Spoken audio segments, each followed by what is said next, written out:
If your last retreat looked stunning but felt overwhelming behind the scenes, it wasn't you. It was 3 operational gaps quietly running the show. And today I'm going to show you exactly where those breakdowns happen and how to shift them before your next retreat. There's this moment during a retreat where maybe everybody's gone to their room, it's the end of the day, you're sitting alone in your room, everything's quiet, the lights have dimmed, and on the outside everything looks perfect. Like, it was perfect, right? The venue was gorgeous, the photos are beautiful, your guests were connecting and smiling and telling you how everything was amazing and perfect. Everything has been meaningful, the experience of it all. And yet, you are exhausted. And it's not the good type of tired. It is the I have been holding everything together with mental kind of tired. It's the strange dual reality that a lot of hosts don't talk about, where everything looks picture perfect, polished, and on brand. But behind the scenes, it felt like you were quietly drowning.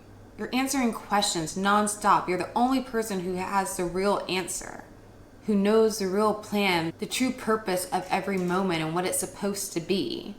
And everyone is coming to you with decisions that you thought you'd already made. Your team is asking you questions that your guests should never even hear you answer. And every little shift, even a 10-minute delay, is sending you into a scramble to figure out how you can recalibrate the flow of everything. And it's not because you didn't plan, and it's not because you aren't good at this, and it's not because you don't care. It's because you're trying to hold this multi-day experience, the logistics, the timing, the transitions, the energy in the room, all in your head. You're trying to enjoy this retreat that you worked so hard on, but your mind is still running purely on the back end. You're scanning the room, you're mentally juggling next step. You're anticipating the next transition before the current moment has even ended. So even the most beautiful retreat becomes this constant balance. And here's the part that most hosts feel too embarrassed to admit. Your guests were happy, but you were not. You felt the weight of everything that they didn't see. You're proud of the experience that you created, and honestly, you should be. But you also know how much of that experience depended on you holding it all together backstage. This disconnect of the polished exterior and the overwhelmed interior, it's the first red flag that your retreat didn't have the operational structure that it needed in the first place. Not because you fell, not because you missed something obvious, because without a back-end structure, even the most talented host ends up running on pure willpower instead of systems. And that's the part that nobody teaches you. It's the part that you were never trained on. And it's exactly why your last retreat felt heavier than it looked. Here's the part that trips up so many hosts, and honestly, it's not your fault. You walked into the retreat using the exact toolkit that almost everyone else uses. And that toolkit feels useful until you get on site and everything starts to move. You had the venue's checklist, you had your own notes, you had your spreadsheets, you had your reminders, you probably even had a gorgeous Google Doc that was color-coded, or a Canva schedule sheet or something. And truly, you did the best with what you had. But none of those tools were designed to support a live, moving, multi-day event. They're tactical. They're static.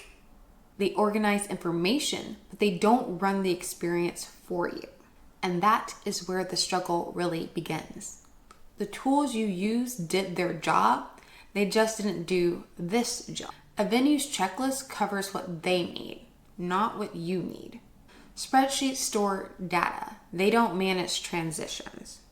A schedule tells people when things happen, but they don't tell people how things happen. Your notes were reminders, but they're not a plan. And your team, they were supportive, but they're not trained in event operations. So when the retreat started, all these tactical pieces were suddenly expected to function as an actual back-end, and they just couldn't. And this is because tools don't make decisions. Tools don't anticipate problems. Tools don't assign ownership. Tools don't navigate real-time shifts. And tools don't hold the retreat. You do. A checklist can tell you what to check, but it can't tell your team who handles the mic transition at. A spreadsheet can track meals, but it can't tell you what needs to happen if you need to change the time by 15 minutes. A Canva schedule can look beautiful, but it can't guide your team through the hundreds of micro movements that make that experience feel smooth. And that's why you felt like everything landed on your shoulder, because the checklist wasn't built to carry the retreat. Not emotionally, not logistically, not operationally. And this is where I want you to breathe. Because most hosts interpret this as in, I didn't plan enough. I messed up. I should have been more prepared. But the truth is, you were asking tactical tools to do a job of an operational system. And that's not something you could have known without any kind of event training or experience. Your effort wasn't the issue. Your tools weren't the issues.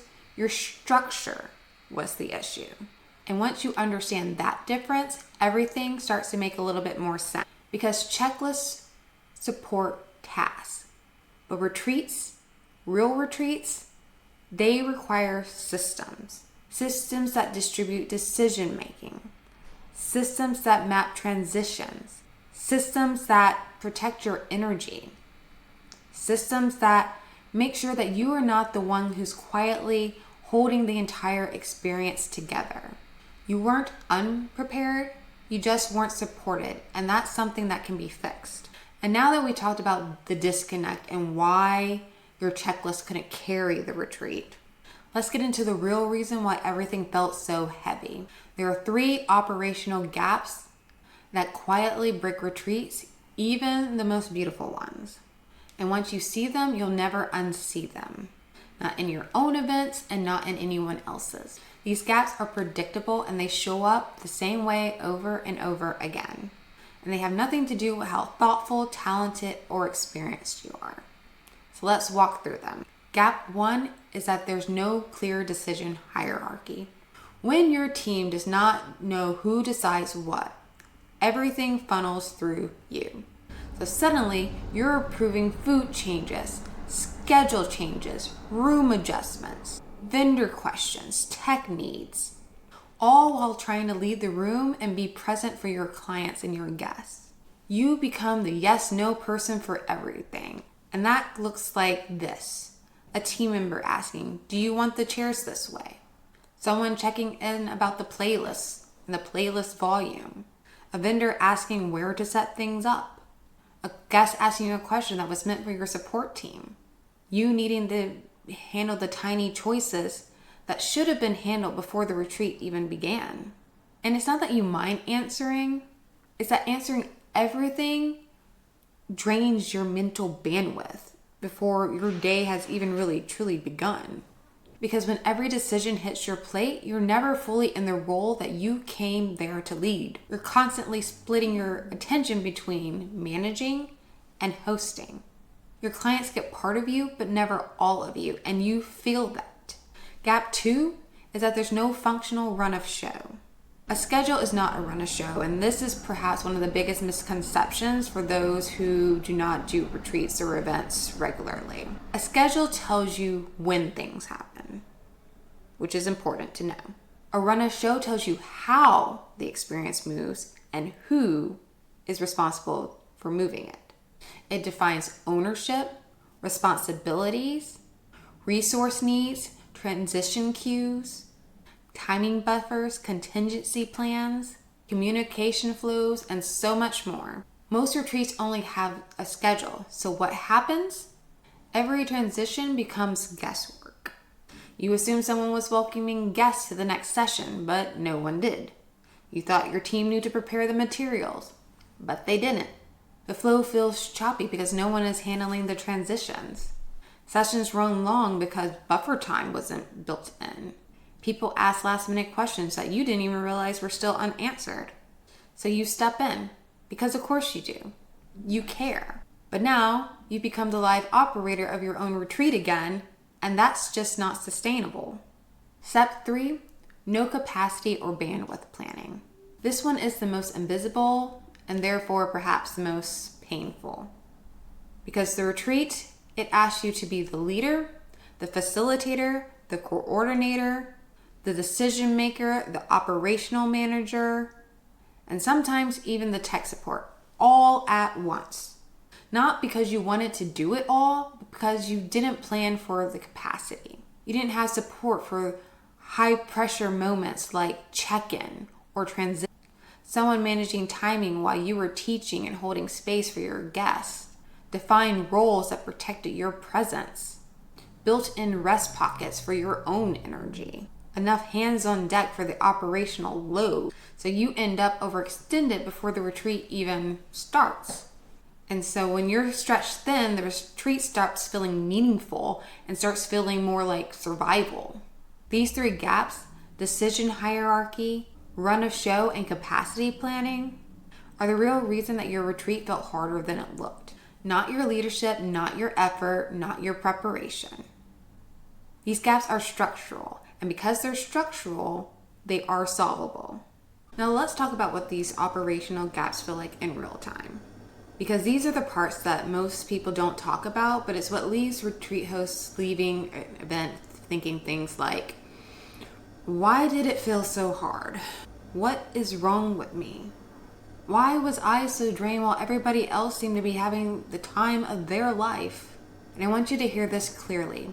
What you felt wasn't personal, it was all structural. Let me show you exactly how. 1, you are always on call. You're never fully relaxed. Your mind is constantly running the retreat even when your body is sitting still. You're bracing for that next question, anticipating that next transition. Listening for anything that sounds like it could become a problem. You're looking across the room and seeing 10 steps ahead of everyone else. Not because you're controlling, but because the system underneath you isn't carrying enough of the weight. You're not leading the retreat, you're monitoring it. And your nervous system feels the difference.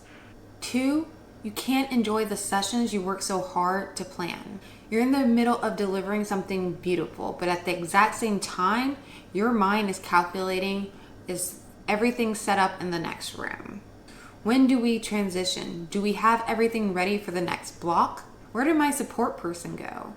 Are we running long? Who's managing the time? Even when you're speaking, you're thinking about the next moment, or the next need, or the potential issue. And because of that, you're never fully in the magic that you came to create.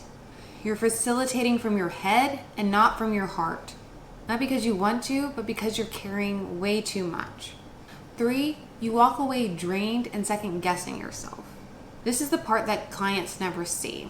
You leave each day thinking, they loved it, so why do I feel like I barely survived it? Something felt off, but I can't quite pinpoint what it is. I thought I prepared, so why do I still feel like I'm behind? Is hosting a retreat actually for? And you replay every stress moment in your mind over and over again. Not the beautiful moments, not the breakthroughs, not the smiles, but the stress moments, the pressure moments, the things you had to solve behind the scenes that nobody else knows. And that mental replay starts to convince you that something must be wrong with you, when in reality, you were just compensating for missing a system the entire time. You weren't distracted, you weren't disorganized, you weren't not cut for this. You were doing the work of 5 roles because there was no operational backbone underneath you. And your body felt it, your mind felt it, your energy felt it. This is what operational gaps feel like in real time. It's not always chaos, but this quiet, constant pressure. The pressure of trying to lead a retreat without the structure that was meant to support you. Let me say the thing that no one ever says to retreat hosts, but what you as a host need to hear. It wasn't you. You didn't struggle because you're bad at logistics. You didn't feel overwhelmed because you were disorganized. You didn't walk away drained because you weren't prepared enough. Your retreat felt heavy because the structure that you had underneath wasn't strong enough to carry what you built on top of it. And that is not a personal flaw, it's just an operational mismatch. So here's the language that you've never had but always needed. My retreat didn't have a real operational background. I didn't have a system that supported me. I was trying to run a multi-day experience without the framework that professionals use. I wasn't trained to do this, and that's okay. These sentences are not excuses, they're clarity. And clarity is what allows you to lead differently the next time. So let's normalize what actually happened. You weren't disorganized, you were overloaded. You weren't underprepared, you were undersupported. You weren't scattered, you were structurally alone. You weren't winging it, you were compensating for missing roles and missing systems. And anyone, literally anyone, could have and would have felt the same in that position. Because retreat hosting isn't just about teaching, guiding, or inspiring. It's an operational skill, a learned skill, and one you were never taught. You weren't the problem. Here's the truth that I want you to anchor into. Your retreat didn't feel heavy because you lacked ability. It felt heavy because you lacked capacity. And capacity is something that you can build. Once you have a decision hierarchy, a functional run of show, clear roles, bandwidth protection, real transition mapping, and true operational support, everything changes. Your presence changes, your energy changes, your leadership changes, and your retreat transforms. Not because you changed, but because the structure finally supported your brilliance. So I want you to let this land. You're not behind, you're not late, you're not doing it wrong. You've just never been shown the operational foundation that makes retreats feel calm, steady, and predictably smooth. And because you didn't have that foundation, you ended up doing the work of an entire event team silently in the background while trying to lead a room full of other humans. Anyone would have felt stretched thin. And this is fixable. You are capable. And what felt heavy before will feel entirely different once the systems matches the size of your retreat. So now that you see what has actually been happening behind the scenes, the gaps, the pressure, the areas where your retreat didn't have the structure that it needed, we can finally talk about what comes next. Because once you understand the root cause, everything becomes easier to fix. And here's the part that's going to feel like a relief. There is a way to make your retreat feel steady, predictable, supported, held. Not by adding more work to your plate, but by building the operational foundation that carries the retreat for you. In the next video, I'm going to show you exactly what that foundation looks like. The real structure, the professional level back end that keeps retreat smooth even when things start to shift. You'll see how to organize your planning in a way that feels light, how your run of show becomes the anchor of the entire event, how capacity mapping protects your presence and your energy, and how small shifts in structure can completely change your retreat week. So if you're ready to feel supported, and I mean truly supported without carrying all the weight on your shoulder, go ahead and click the video on your screen right now. It's going to make everything click. If you're planning retreats or high-touch events and want some tips and support on how to lighten the load, go ahead and subscribe. I'm sharing more guidance to help you create experiences that feel supported, steady, and aligned with the standard of your brand.